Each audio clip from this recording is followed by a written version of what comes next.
Selamat malam untuk kita semuanya. Kembali lagi dengan saya Jessica Jess Jabat. Saya dari Pendidikan Seni Musik kelas B tahun 2022. Pada video ini kembali lagi dengan saya untuk mempresentasikan tentang tugas mata kuliah iringan dasar gitar, yaitu 10 kesalahan gitaris saat belajar. Di sini saya ada rangkum 10 sesuai dengan video yang telah diberikan pada kelas iringan dasar gitar ini di grup WhatsApp kelas. Yang pertama adalah berlatih sendiri. Menurut saya, pandangan yang pernah saya rasakan adalah berlatih sendiri itu merupakan salah satu langkah yang sangat bagus bagi seseorang yang ingin bisa gitu. Karena apa?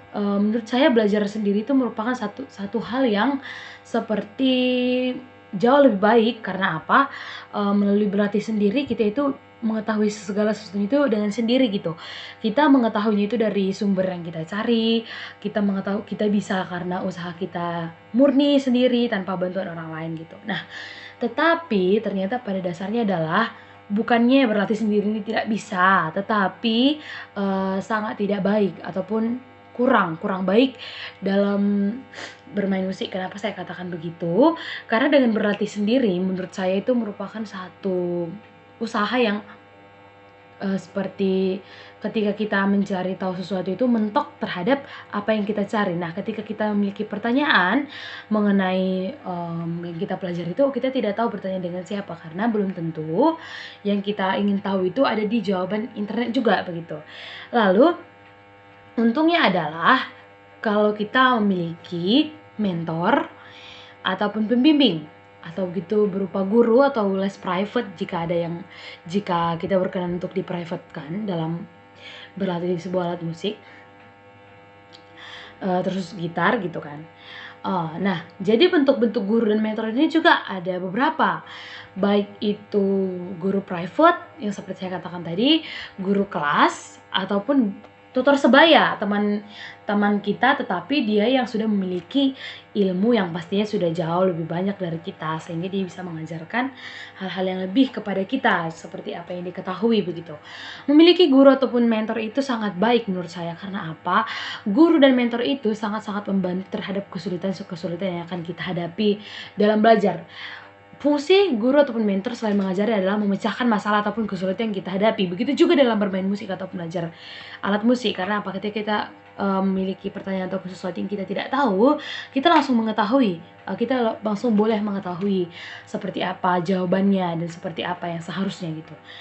Lalu berarti sendiri itu seharusnya kita menggunakan metronom ataupun backing track, karena dengan belajar sendiri kita tuh harus benar-benar bisa mampu merasakan seperti apa itu tempo, harmonisasi dengan tempo, sehingga kita bisa bermain dengan ketukan ataupun tempo yang tepat.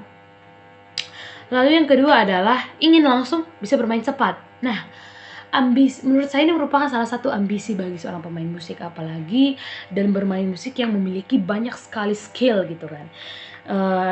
Bermain cepat itu menurut saya ataupun menurut kita itu pasti terlihat keren gitu, tetapi itu tidak bisa dapat kita lakukan instan, apalagi kita masih belajar ataupun masih pemula gitu.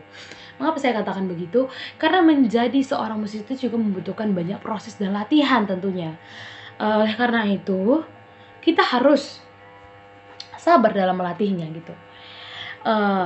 Jadi ketika kita belajar, kita ingin langsung bermain cepat, kita cepat. Ketika kita bisa melupakan beberapa hal berikut, termasuk salah satunya adalah keharmonisan.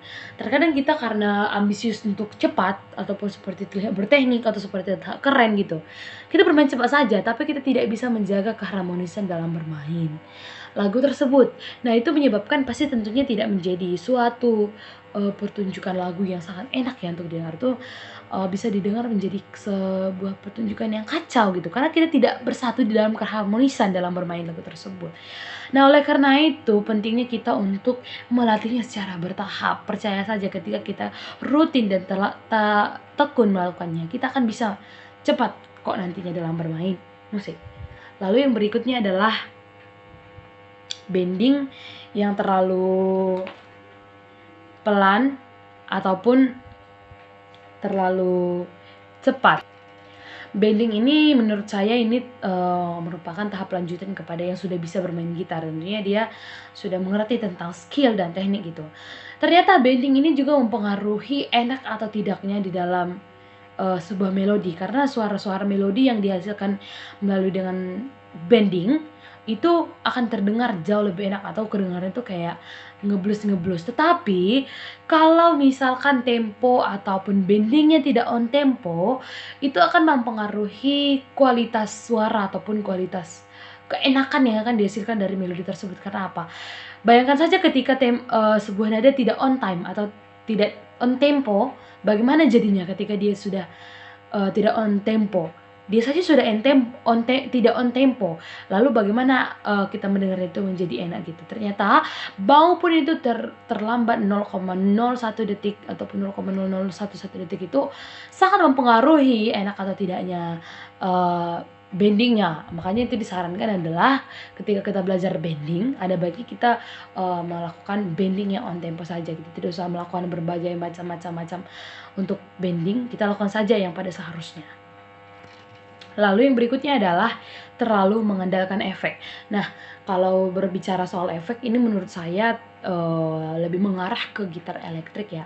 Karena kan yang memiliki atau efek itu adalah lebih dominannya itu adalah gitar elektrik gitu ya. Ternyata kalau kita ketahui efek itu tentu saja berpengaruh baik ya terhadap gitar itu. Karena apa? Dia kan memberikan sensasi yang akan memberikan lagu itu terdengar lebih jauh lebih indah ya. Itulah gunanya efek, untuk memperindah lagu. Ternyata ada pentingnya kita menjaga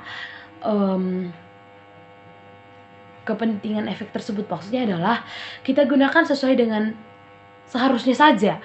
Kita disarankan untuk tidak memberikan efek yang terlalu berlebih, karena kalau sesuatu yang berlebih itu kan tidak baik. Nah, begitu juga pada efek yang diberikan oleh gitar ini. Kalau kita memberikan efek